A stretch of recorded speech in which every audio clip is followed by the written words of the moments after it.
Friends, स्वागत है आप सभी को हमारे यूट्यूब चैनल आकृति टॉक में। फ्रेंड्स, आज का जो हमारा क्वेश्चन है वह संकलनात्मक मूल्यांकन क्या है। परीक्षण तथा परीक्षाओं पर आधारित शिक्षण तथा मूल्यांकन व्यवहारों का आलोचनात्मक अवलोकन कीजिए। जो संकलनात्मक मूल्यांकन क्या है उसके बारे में जानेंगे। तो चलिए जानते हैं क्या है संकलनात्मक मूल्यांकन। जब सीखने की क्रिया होती है तो अध्यापकों को समय समय पर निश्चित करना होता है कि अध्यापन शिक्षण अनुभवों के परिणाम स्वरूप विद्यार्थियों में कितना विकास और उनमें कितना परिवर्तन हुआ है। ऐसा करना मूल्यांकन कहलाता है। जब समय समय पर जब सीखने की क्रिया होती है, समय समय पर जो अध्यापक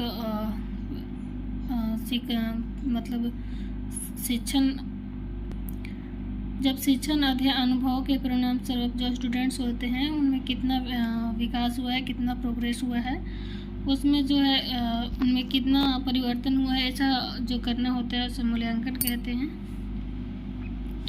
संकलनात्मक मूल्यांकन शिक्षण के अंत में किया जाता है। यह मूल्यांकन निश्चित कालावधि कोर्स या कार्यक्रम में पश्चात विद्यार्थियों की उपलब्धि के बारे में जानने के लिए अंतिम मूल्यांकन के रूप में होता है। जब संकलनात्मक मूल्यांकन की शिक्षण के जो लास्ट में किया जाता है उसे मूल्यांकन निश्चित जो कालावधि या कोर्स या जो कार्यक्रम कहते हैं उसके पश्चात विद्यार्थियों की जो उपलब्धि होती है उसके बारे में जानने की अंतिम जो मूल्यांकन के रूप में होता है। परीक्षण तथा परीक्षाओं पर आधारित शिक्षण तथा मूल्यांकन व्यवहारों का वर्णन इस प्रकार है। जो पहला पॉइंट है हमारा वह है मौखिक परीक्षा यानी कि ओरल टेस्ट। मौखिक शिक्षा इस विषय की शिक्षा के मूल्यांकन का आवश्यक तत्व है। आजकल मौखिक परीक्षा का प्रयोग पर्याप्त रूप से नहीं किया जाता है।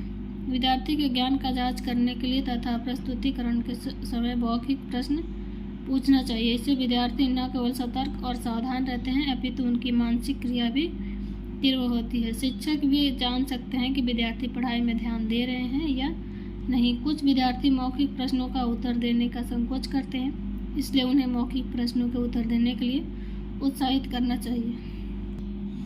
जो आजकल का जो टीचर और स्टूडेंट्स के बीच जो होता है, जो स्टूडेंट्स होते हैं वो जो मौखिक जो परीक्षा होती है उसको देने में थोड़ा सा नर्वस होते हैं। जो मौखिक परीक्षा होती है उसको जो पर्याप्त रूप में नहीं हो पाता, जितना होना चाहिए उतना नहीं होता है। विद्यार्थी को नॉलेज को जांच करने के लिए कभी कभी जो क्लास में जो टीचर पढ़ाते वक्त कभी कभी उन्हें पूछ लेना चाहिए कि जिससे पता चलेगा कि बच्चा पढ़ाई में ध्यान दे रहा है कि नहीं दे रहा है, और वो सतर्क हो जाएगा और सावधान रहेगा और क्या कि उनकी जो पढ़ाई में से ध्यान दे रहे हैं कि नहीं, उसमें पढ़ाई में ध्यान देंगे।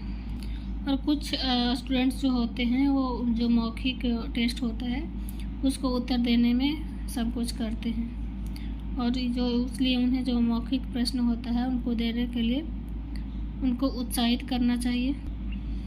दूसरा, निबंधात्मक परीक्षा ऐसे टाइप टेस्ट है। जो इन परीक्षाओं में विद्यार्थी के ज्ञान की जांच कुछ निश्चित संख्या में वर्णनात्मक प्रश्नों द्वारा किया जाता है। इनको तैयार करना तथा इनका पूछना सरल होता है। विद्यार्थी किसी समस्या के पक्षों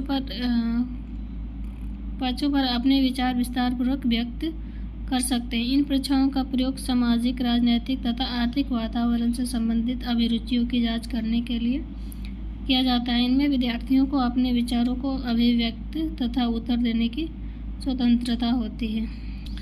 जो निबंधात्मक परीक्षा होती है उसमें विद्यार्थियों को ज्ञान की जांच कुछ संख्या में क्वेश्चन प्रश्नों के द्वारा किया जाता है, और इनको तैयार करना और उनको पूछना आसान हो जाता है।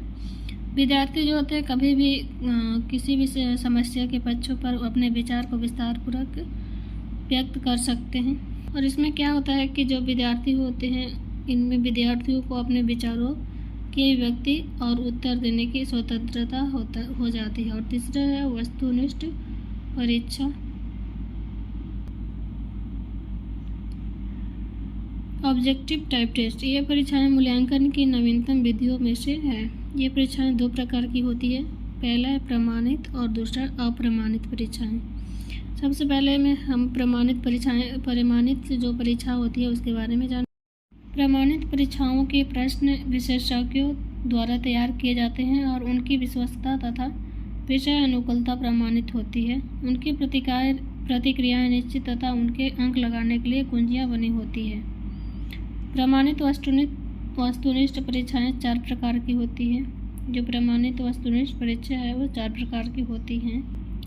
पहला उपलब्धि परीक्षाएं, और दूसरा निदानात्मक परीक्षाएं, और तीसरा पॉइंट है बुद्धि परीक्षाएं, और चौथा पॉइंट है अभिरुचि तथा व्यक्तित्व की जांच। आगे है हमारी अप्रमाणित परीक्षाएं, नॉन स्टैंडर्डाइज्ड टेस्ट। ये नए ढंग की अनौपचारिक परीक्षाएं हैं जिनका निर्माण अध्यापक द्वारा किया जाता है। अनौपचारिक जो परीक्षाएं हैं इसका जो निर्माण होते हैं वो टीचर करते हैं। और जो हमारा चौथा है वो अधिन्यासों द्वारा परीक्षा, टेस्ट थ्रू असाइनमेंट।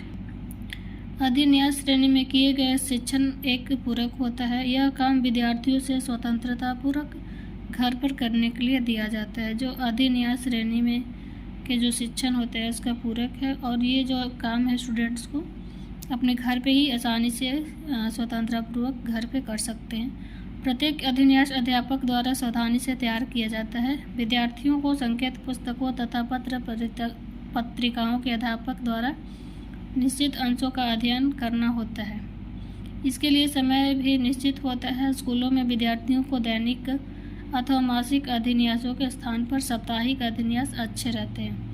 जो स्कूल के विद्यार्थियों को दैनिक और मासिक अधिन्यास होते हैं उसमें जो है साप्ताहिक जो अधिन्यास होते हैं अच्छे होते हैं। अधिन्यासों का अध्यापक को नियमित रूप से मूल्यांकन करना तथा इसकी जांच करनी चाहिए। जो टीचर होते हैं उन्हें हर